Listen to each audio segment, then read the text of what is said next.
Hiya, I'm in an Airbnb in Limerick. It's a really nice Airbnb and it's an apartment and it's got a nice view over the water if you have a look there.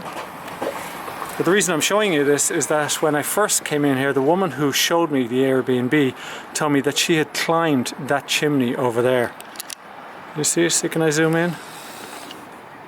There, she had climbed that chimney. So I decided to ask her why.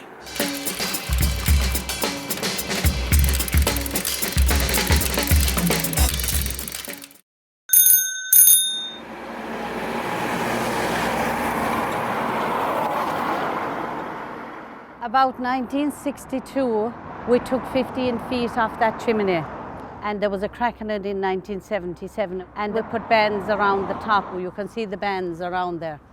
They keep the chimney pulled together. So we also replace lights. When Angela says we, she doesn't just mean her company of steeplejacks, she means herself too. Angela was for years Ireland's only female steeplejack. She was working in the office of a steeplejack company when her boss died, and the company was in trouble.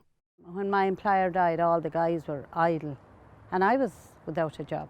So she got out and started to climb with the men. Churches, chimneys, industrial installations. Initially, she didn't like to draw attention to herself on site. I'd tie up my hair in under the cap and then wear a big old anorak and a trousers. And nobody gave a hoot whether I was a man or a woman.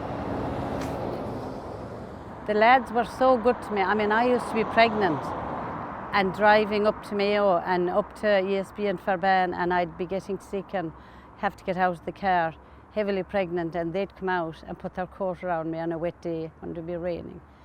They were gentlemen, and still are. She did have frights. One time she visited a job in Cork and discovered the men down on the ground because of bad weather. And I was raging because we had 3 cranes hired, and they were costing a fortune.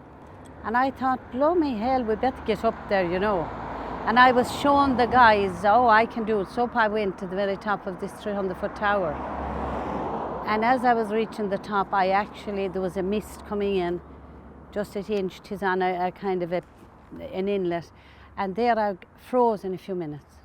So I had to put my arms around, because my fingers went numb, and I put my arms around the beams. And that's how I came down, very embarrassed.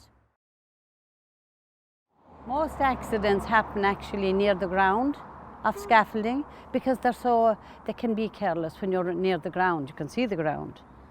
So you're not as careful as when you're up there. Angela is now 74 and has written a book about her life.